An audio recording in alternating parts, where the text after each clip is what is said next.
swear we back again. Your favorite toddler here. I'm currently on my balcony, just enjoying the view a little bit. I can show y'all though. See?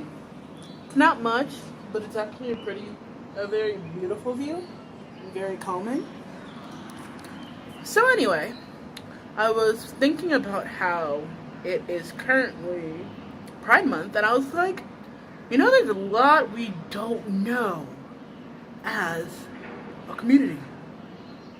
And just people in general, people are only thinking now about, gay rights and everything.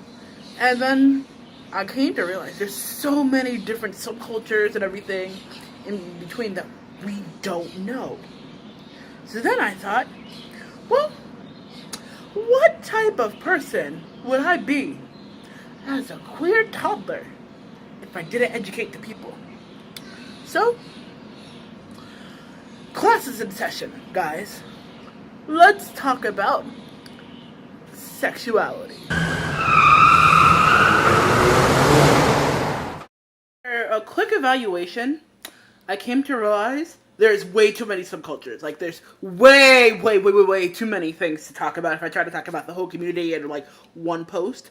So I'm gonna focus on some of the more basic, grounded, I would say, types of sexual identity, and this will be a list of about maybe 20-ish, and then probably in later videos I'll go into detail.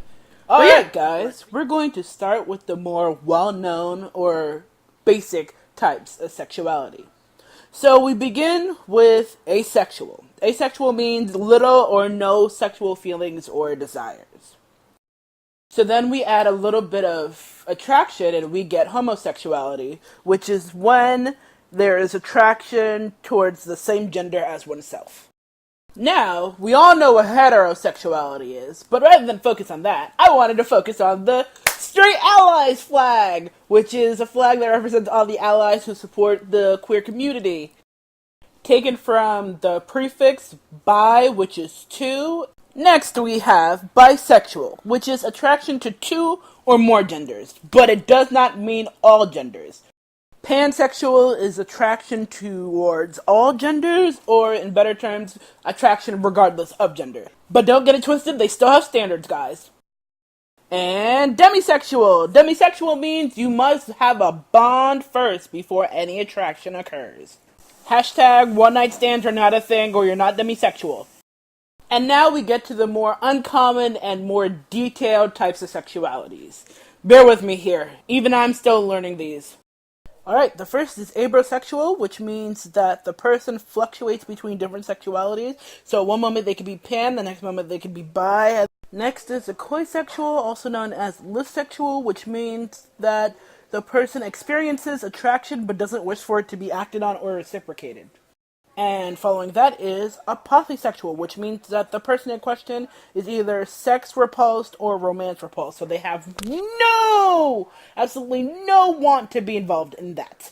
Then there's autochoresexual, which means that the person has a disconnection between themselves and a sexual target or object of arousal. Then we move on to heterosexual, which is an attraction to only non-binary people. And yes, people, the binary is a thing, and there's people who exist outside of it.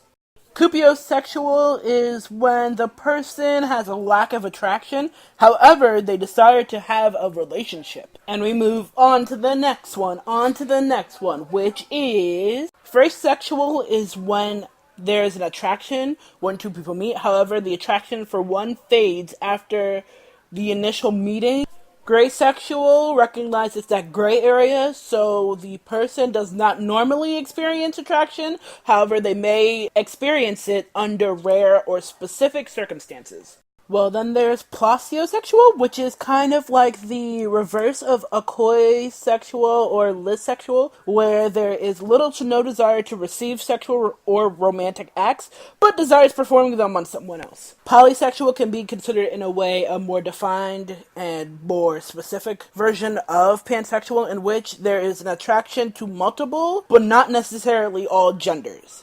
Reciprosexual is based off of the word reciprocate, in which the person experiences attraction only after realizing someone is attracted to them first. Requisexual means limited or no attraction / interest due to some form of emotional exhaustion, aka how the majority of us feel sometimes. Let me stop. Homoflexible is primarily attracted to the same gender, but they occasionally find themselves attracted to the opposite gender.